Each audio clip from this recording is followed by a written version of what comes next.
مشال، تم نے سوچا وہ شخص تمہارا ہر منصوبہ اور ہر حربہ ناکام بنا رہا ہے، مگر یہ کیوں نہ سوچا کہ جب تم بالکل موت کے دہانے پر تھی تو وہ کون سی ہستی تھی جس نے تمہیں حرام موت سے بچا لیا؟ یہاں پر بھی تم نے شاذر کے خلوص کو غلط نگاہ سے دیکھا، اسے تم نے برا بھلا کہا، بعد میں تم نے اپنی حسب خواہشی سے طلاق کا مطالبہ بھی کر دیا، مگر تم نے کبھی غور کیا کہ تمہارا مطالبہ فوراً کیوں نہیں مان لیا؟ بلکہ اس کے برعکس اس نے تمہیں انتظار کرنے کو کہا تھا۔ ہونے کو تو یہ بھی ہو سکتا تھا فوراً تمہیں طلاق دے دیتا، یہاں تم نے صرف اتنا سوچا کہ وہ اذیت پسندی کی حد تک پہنچا ہوا ہے، اس لیے اس نے تمہیں فوراً طلاق نہیں دی۔ وہ تمہیں اب بھی اذیت دینا چاہتا ہے، اپنے جذبات کی تسکین کے لیے تمہیں چھوڑنے پر تیار نہیں۔ مشال، تم صرف شاذر کو الزام دے کے غلط کر رہی ہو۔ اپنی ذات، اپنی خواہشوں، اپنے منصوبوں سے ہٹ کر ذرا سوچو تو تمہیں صاف راستہ دکھائی دے گا۔ جب تک اپنے ذہن کو خود میں الجھائے رکھو گی، یوں ہی میری طرح بھٹکتی رہو گی۔ تم اپنے بیہیویئر کی بدولت نہ صرف خود کو نقصان پہنچا رہی ہو بلکہ اپنے والدین، شاذر اور دوسرے رشتوں کو بھی پریشان کر رہی ہو۔ ایک صاف شفاف راستے کا تعین کرو، دیکھو کس راستے پر چلنے میں تمہاری بھلائی ہے۔ میں نے تمہارے سامنے کھول کر ہر بات رکھ دی اور یہ بھی بتا دی کہ میں اب تم سے محبت نہیں کرتا۔ عشق مجازی کی بجائے اگر عشق حقیقی کو دیکھا جائے تو زیادہ فائدہ مند ہے، ذہنی اور جسمانی اور روحانی دونوں لحاظ سے۔ میرا تو تمہارا تعلق تو اور ہی قسم کا تھا، بے غرض اور پرسکون سا۔ میں تمہاری طرف کھینچتا چلا گیا تھا تو یہ محبت نہیں تھی، بس ہم دونوں ایک دوسرے کے رہبر بنے رہے۔ تم بھٹکنے لگی تو اللہ تعالیٰ نے مجھے تم سے ملا دی، اور میں جو بھٹک رہا تھا تو تم نے میری راہیں آسان کر دی۔ تمہاری شرط نے مجھے سنوار دیا، میں نے اپنے رب اور نبی پاک صلی اللہ علیہ وسلم کو پا لیا، اور اسی بات پر ایمان رکھتا ہوں کہ ہمارے ارادوں، سوچوں، منصوبوں اور خواہشوں سے بڑھ کر بھی ایک پاورفل اتھارٹی ہے جس کے ہاتھ میں ہماری ساری زندگی کا اختیار ہے۔ ہمارے ساتھ جو اچھا برا ہوا ہے یا ہوگا، یہ سب اسی کی مرضی سے ہوگا۔ اس کے پاس ہماری زندگی کی ایک ایک بات لکھی ہوئی ہے جو ہماری تقدیر ہے۔ وہ قسمت جسے انسان اپنے اچھے اعمال، اچھی سوچ اور اپنے کردار کی خوبیوں سے سنوار لیتا ہے، مگر خدا کے لکھے کو چیلنج نہیں کر سکتا۔ ہوتا وہی ہے جو پیدا کرنے والی ہستی نے لکھ دیا ہے۔ تدبیر انسان کو سنوارتی ہے، تقدیر انسان کو زندگی گزارنے کے لیے کمر بستہ رکھتی ہے۔ اگر تقدیر پر ایمان نہ ہو تو سب کچھ ملیا میٹ ہو جائے گا، ہماری اپنی ذات بھی اور یہ دنیا بھی۔ ہمارے اعمال اس قابل نہیں کہ ہم اللہ تعالیٰ کے سامنے سر اٹھا کر بڑی شان سے کھڑے ہو سکیں۔ مشال، تمہیں خود کو بدلنا ہوگا، اپنی سوچ کو اپنے نفس کا غلام مت بناؤ۔ یہ سوچو کہ ہماری تقدیر ہمارے کردار، سوچوں، اعمال، ارادوں، خواہشوں اور فیصلوں، حتیٰ کہ پوری زندگی کو کس حد تک سنبھالے ہوئے۔ وہ اتنی دیر تک مسلسل بولا تھا، پھر رک گیا، ایک گہری طویل سانس لی، پھر بولنے لگا۔ آہو پہلے ویکھتے لا کہ جنہیں سامنے بولنا پہ رہے تو کچھ اثر بھی ہو رہا ہے کہ نہیں۔ میں نے کبھی بھی نہیں سوچا تھا کہ زندگی کے کسی موڑ پر مسلمان ہو جاؤں گا۔ میرے خواب، خیال، سوچیں، خواہشیں اور منصوبے میری اپنی ذات کے گرد گھومتے تھے۔ میں نے جو منصوبے بنائے تھے وہ سارے کے سارے ایک پورا سائش خوشحال زندگی کے تھے، جس میں والدین کے ساتھ ساتھ ایک محبت بھرے جیون ساتھی کا بھی وجود تھا۔ میں نے تم سے شادی کا سوچا، میں نے اور بھی بہت سے خواب دیکھے تھے، بے شمار ارادے باندھے تھے، مگر میرے اللہ نے میری خواہشوں کا مرکز بدل دیا، مجھے ایک روشن راستہ دکھا دیا جو میری تقدیر میں رقم تھا، جس پر مجھے ہر حال میں چلنا تھا۔ میرے والدہ نے نہ جانے میرے بارے میں کیا کیا خواب دیکھے تھے، مگر میں مشال پچھلے ماہ ایک مسجد کا نقشہ بنا کر آیا ہوں، اور میں نے اللہ تعالیٰ سے دعا مانگی کہ وہ نیک کام کرنے میں میری مدد فرمائے، یہ مسجد بنوانے مجھے استقامت بخشے اور میرے ارادوں کو پختہ کرے، کیونکہ جہد مسلسل، یقین مستحکم، عمل پہم، ارادے اور تقدیر، یہ سب مل کر ہی زندگی سنوارتے ہیں۔ میں نے پاکستان آنے کا کبھی بھی نہیں سوچا تھا، اس وقت میں یہاں موجود ہوں، آگے بھی زندگی جہاں لے کے میں چلا جاؤں گا، کیونکہ مجھے یقین ہو گیا کہ وہی ہوتا جو تقدیر میں لکھا ہوتا۔ ہمارے لاکھ رونے، گڑ گڑانے، دعائیں مانگنے سے تقدیر بدلے گی نہیں، بلکہ البتہ سنور جائے گی۔ ہم اللہ تعالیٰ سے دعائیں مانگ کر زندگی پرسکون بنا لیں گے، مگر تقدیر وہی رہے گی جو اس نے لکھ دی ہے، اور یہ اور بات ہے کہ ہماری دعائیں تقدیر کو سنوار دیتی ہیں۔ حذیفہ اب خاموش ہو گیا۔ تم یہ مت کہو کہ میں اللہ پر بھروسہ نہیں رکھتی، مجھے اس پر بھروسہ ہے، میں سب مانتی ہوں، لیکن تمہاری یہ باتیں میری کچھ سمجھ میں نہیں آ رہی۔ نہ جانے کیا کہہ رہے ہو، بھلا یہ کیسے ہو سکتا ہے؟ شاذر میرے ساتھ جو کچھ بھی کرتا رہا، ارادتاً بلکہ انتقامات کرتا رہا، باقاعدہ پلاننگ کے تحت۔ تم کم از کم اس کے سلوک کو تو خدا کی رضا و تقدیر کا لکھا نہ کہو۔ اس نے جان بوجھ کر مجھ سے شادی کی اور میرے ساتھ بدترین سلوک کرتا رہا، یہ بھی سچ ہے کہ میں نے فرار کی ہر ممکن کوشش کی، مگر میری ہر کوشش شاذر نے ناکام بنا دی۔ میں اس کے ساتھ نہیں رہنا چاہتی، تو تم کیوں مجھے زور دے رہے ہو کہ میں اس جیسے غلط بندے کے ساتھ زندگی گزاروں، خود کو یہ باور کرواؤں کہ میرے ساتھ جو کچھ بھی ہوا تقدیر کا لکھا ہے، ان جاہل عورتوں کی طرح پٹتی رہوں؟ نہیں حذیفہ، پھر مجھ میں اور ان دیہاتی ان پڑھ جاہل عورتوں میں کوئی فرق نہیں رہا۔ وہ اپنی کم علمی کی وجہ سے خود کو پٹوا رہی ہیں، یہ کہہ کر ان کے ساتھ جو ہو رہا ہے تقدیر کا لکھا، اللہ کی رضا ہے۔ اللہ نے تو عورت کو ایسے مردوں سے علیحدہ ہو جانے کا اختیار دیا، تم یہ تقدیر کو درمیان میں کیوں لا رہے ہو؟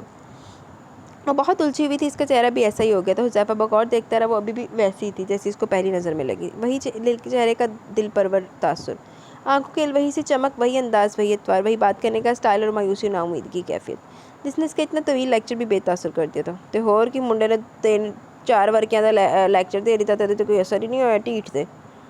البتہ اس کے اندر بے سکونی اور اضطراب کی سی کیفیت کہیں دکھائی نہیں دے رہی تھی، اس کے برعکس بظاہر الجھی سی دکھائی دینے کے باوجود پرسکون تھی، جیسے اس کے اندر کی دنیا بدل گئی تھی۔ وہ کئی لمحے اس کے روشن روشن سبھی چاندی سے پر نور چہرے کو دیکھے گیا، پھر گہری سانس اندر کھینچتے اس نے نظروں کا زاویہ بدل لیا۔ تم نہیں سمجھو گی مشال، دراصل تم سمجھنا نہیں چاہتی۔ جب میں لندن میں تھا تم نے مجھے فون پر بتایا کہ تم شاذر سے طلاق لے رہی ہو، تو ایک لمحے کو مجھے یوں لگا جیسے تم نے میرے اعصاب پر بم پھوڑ دیا۔ میں تمہیں اتنا احمق اور جذباتی تصور نہیں کرتا تھا۔ اس دن میرے خیالات بدل گئے، تم نہ صرف احمق ہو بلکہ جذباتی ہونے کے ساتھ ساتھ خود غرض بھی ہو۔ وہ ہونٹوں کو پھینچے چپ چاپ اسے دیکھ رہی تھی. یہ صرف حذیفہ کی ہمت تھی کہ وہ اس کے منہ پر اسے یہ سب کہہ رہا تھا، ورنہ اس نے کسی کو بھی اتنا کچھ کہہ سن لینے کا حق نہیں دیا تھا. کوئی مسافر راہ بھولے تو خضر رہنمائی کو آتا ہے. بس اچانک میں نے پاکستان آنے کا فیصلہ کر لیا. سب کچھ آنن فانن تیار ہو گیا، پاسپورٹ بھی بن گیا، سیٹ کنفرم ہوگی، مگر میں یہ نہیں جانتا تھا کہ میں یہاں کیوں آ رہا ہوں. بس ایک اندیکھی جستجو تھی جو مجھے یہاں کھینچ لی. جب پہلی ملاقات میں نے تمہیں شازے سے طلاق لینے سے منع کیا تو مجھے پتہ چلا کہ اس احساس نے مجھے یہاں لا کھڑا کیا. مگر تم وہی احمق ہو، خود کو اپنے ہاتھوں سے برباد کرنے پر تلی ہوئی ہو. وہاں سے جہاز میں بیٹھتے ہوئے میں نے اللہ تعالیٰ سے ایک دعا کی تھی کہ اللہ تعالیٰ تمہارے حق میں وہی کرے جو تمہارے لیے بہتر ہو، جس میں تمہاری خوشی ہے. اور مجھے یقین ہے کہ بلکہ ایمان ہے کہ اللہ وہی کرے گا جو تمہارے حق میں بہتر ہوگا. اگر شازر کا ساتھ مستقل تمہاری زندگی میں لکھا تو تمہارے ہزار مخالفتوں کے باوجود یہ رشتہ آخری سانس تک قائم رہے گا، ورنہ بہت سمجھانے کے باوجود وہی ہوگا جو اللہ نے لکھ دیا. جو وہ کبھی بھی اپنے بندوں کے ساتھ برا نہیں کرتا. کار ڈرائیور نہ جانے کب کا سو چکا تھا. اس نے ارد گرد دیکھا اور پھر گھڑی دیکھی. رات کے 11:30 بج رہے تھے. مشال سر جھکائے نہ جانے کیا سوچ رہی تھی. کیا سوچ رہی ہو؟ اس استفسار پہ اس نے سر اٹھا کر اسے دیکھا، ایک گہری سانس لی اور گاڑی سے اتر گئی. کچھ نہیں، کافی دیر ہوگی، مجھے گھر چھوڑ دو، اماں پریشان ہوں گی. وہ دروازہ کھول کے پچھلی سیٹ پر بیٹھ گئی تو فرنٹ سیٹ پر ڈرائیور کے ساتھ وہ بھی بیٹھ گیا. ڈرائیور کو جگا کر اسے گاڑی ڈرائیو کرنے کو کہا. 11:30 بجے تک ہوش آ گئی. چلی جا کر. مجھے اس ہوٹل میں ٹھہرا ہوا تھا، اسی کی طرف سے اس نے گاڑی بھی ہائر کی ہوئی تھی. وہ جدھر بھی جانا ہوتا کار ڈرائیور بآسانی سے لے جاتا. میں نے تمہیں جو باتیں سمجھانے کی کوشش کی غور ضرور کرنا. راستے میں اس نے مشال کو کہا تو اس نے غائب دماغی سے سر ہلا دیا. حذیفہ کی باتوں نے اسے بہت پریشان اور الجھا دیا تھا. وہ دل گرفتگی سے حذیفہ کو اور پھر اپنے ہاتھوں کو دیکھنے لگی. وہ شازر کی بیوی تھی مگر اس وقت حذیفہ کے ہمراہ تھی. کتنی عجیب بات تھی. اور اس کے ہاتھ کی لکیریں بالکل صحیح تھی، اپنی اپنی جگہ پر پرفیکٹ. نہ جانے جھول کہاں ہے. اور حذیفہ وہ قسمت، تقدیر، عقیدے کی بات کر رہا تھا جبکہ وہ خود سوچ، ارادوں، خواہشوں، منصوبوں کو ہاتھ مار رہی تھی. وہ تقدیر پر شاکر ہو کر اپنی منزل کو پا گیا تھا مگر جبکہ وہ ابھی تک بے کنار، بے سمتی، بے چینی، کشمکش اور اضطراب کا شکار تھی. امید و بیم کی کیفیت میں غرق اپنے نفس کا شکار ہو رہی تھی. برا تو اس نے کبھی بھی نہیں چاہا تھا کسی کا، ہمیشہ اپنے لیے اچھا سوچا تھا، بہتری کی دعا کی تھی. پھر کمی تھی کہاں. وہ بہت بری طرح الجھ گئی. گزشتہ ملاقاتوں میں بھی حذیفہ کچھ ایسی باتیں کرتا تھا. اس وقت چونکہ وہ خود بھی اس کے مسلمان ہونے سے بے خبر تھی اس لیے خاص سمجھ نہیں رہا تھا. مگر اب اس کی تمام باتیں خود بخود اس کے دماغ میں گھستی جا رہی تھی، حتیٰ کہ سب کچھ گڑبڑ سا محسوس ہونے لگا. اس کے ہاتھ کی لکیریں، اپنی قسمت، اللہ کا لکھا، خواہشیں، ارادے، خواب، منصوبے، سب کچھ گڑبڑ ہو گیا. صاف شفاف تھا تو صرف ایک نقش تھا. وہ دم سادے سے پہچاننے لگی. ایک عکس تھا. وہ دم سادے سے پہچاننے لگی. بند آنکھوں سے وہ عکس کھستا اس کی آنکھوں کو چندھیا رہا تھا. وہ تصور کس کا تھا؟ وہ بغور جانچنے لگی. شازر کا؟ اس نے خود کلامی کی. لیکن نہیں، وہ تصور شازر کا نہیں تھا. اس نے بےتابی سے آنکھیں کھول کر پھر بند کی. پھر وہی دھندلا دھندلا عکس سامنے آ رہا تھا. روشنی کی بدولت کم روشنی کی بدولت عکس واضح نہیں ہو رہا تھا. اس نے آنکھیں بدستور بند رکھی حتیٰ کہ وہ واضح ہونے لگا. وہ تصور کر کے حیران رہ گئی. اس کی آنکھوں کی سطح پر واضح ہونے والا عکس نہ تو شازر کا تھا اور نہ ہی حذیفہ، ماما، پاپا اور ابیشہ کے تصور بھی نہیں تھے. یہ عکس اس کے لیے بالکل نیا تھا. پھر یکدم وہ تصور ختم ہو گیا. آنکھیں بے نور ہو گئی. اس نے بے اختیار گھبرا کر آنکھیں کھول دی. وہ پوری طرح سے پسینے سے نہائی ہوئی تھی. پیشانی پر آبدار موتی چمک رہے تھے. حذیفہ جو اسے بغور دیکھ رہا تھا اس کی بے اختیار آنکھیں کھولنے پر مسکرانے لگا. کیا نظر آیا؟ وہ پوچھ رہا تھا اور ہانسی ہوگی سے تو کچھ سمجھ میں نہیں آ رہی تھی. حذیفہ، گھبراؤ نہیں. جب تم نے مجھے مسلمان ہونے کو کہا تھا تو میرے ساتھ بھی ایسا ہی معاملہ ہوا تھا، مگر پھر سب کچھ واضح ہوتا کہ مجھے یقین ہے تم بہت جلد اپنی منزل کو پالو گی. اچھا، تینوں انڈا یقین ہے؟ تیرے یقین تے اسی بھی ماڑا موٹا یقین کر لینے ہیں. مجھے کچھ شاپنگ کرنی ہے. اگر تم گاڑی بھیج دو تو میں اور اماں چلی جائیں گی. وہ آفس جانے کے لیے تیار ہو رہا تھا جب وہ کمرے میں اچانک چلی گئی. وہ جب سے گاؤں سے یہاں آئی تھی شادی کے کپڑوں میں گزارا کر رہی تھی. موسم بدل رہا تھا، سردی پڑنے لگی تھی اور موسم کی مناسبت سے اس کے پاس کوئی کپڑے نہیں تھے. اور اب جب تک وہ اس کے گھر میں تھی اس کی ذمہ داری تھی، اس لیے اب اس کے سامنے کھڑی شاپنگ کا کہہ رہی تھی. وہ سن کر چپ ہو گیا. ٹھیک ہے. بہت مختصر جواب دے کر وہ خاموش بھی ہو گیا. وہ جس خاموشی سے داخل ہوئی تھی اسی خاموشی سے اپنا تاثر چھوڑے چلی بھی گئی. بعد میں تقریباً وہ دوپہر تک گاڑی کا انتظار کرتی رہی مگر گاڑی نہیں آئی تھی. انتظار کی کوفت سے تھک ہار کر منہ بسورتی وہیں لاؤنج میں رکھے صوفے پر سے ایک پر لیٹ گئی. شازر پر بے پناہ غصہ آ رہا تھا جو کہہ کر بھول گیا تھا. ایک دفعہ تو اس کے آفیسر موبائل کے نمبر پر ٹرائی بھی کر چکی تھی. آفس میں وہ نہیں تھا، موبائل بھی آف تھا. اماں نے اس کے موڈ کو دیکھتے ہوئے کہا بھی تھا کہ وہ ٹیکسی لے کر چلی جائیں گی مگر اس اجنبی شہر میں تنہا اماں کے ساتھ جانے کو جس کا دل نہیں مانا. چلو شکر ہے کہ اپنی عقل بھی استعمال کر لی تھی مشال بی بی نے. وہ اس وقت پوری نیند میں غرق تھی جب شازر گاڑی سمیت لوٹ آیا. اسے سامنے صوفے پر لیٹے ہوئے دیکھا تو اسے صبح کی کہی گئی بات بھی یاد آ گئی جسے وہ ایک اہم کام میں الجھ کر بالکل فراموش کر بیٹھا تھا. اب گھڑی دیکھی تو 4:30 بجے کا ٹائم ہو رہا تھا. اسے اپنے بھولنے پر افسوس نے آ گھیرا. تو اور کی بیوی پیچھے انتظار دے وچ ادھی ہوئی پئی بغیر تینوں شاس ہی نہیں ہے. ویسے آپ لوگ کہہ رہے ہوں گے تو ہے کدے والا ریچ؟ تو ریچ کسی والا بھی نہیں ہے، دونوں وال نہیں ہے. مشال نے گاڑی کا بہت انتظار کیا تھا. کہاں تھے تم؟ اماں اسے دیکھ کر پوچھنے لگی. معاف کیجیے گا اماں، ایک بہت اہم کیس آ پڑا تھا. سارا دن اسی میں الجھتے کچھ بھی یاد نہیں رہا. آپ اسے اٹھائیں، میں ذرا چینج کر لوں پھر اسے شاپنگ کے لیے لے چلتا ہوں.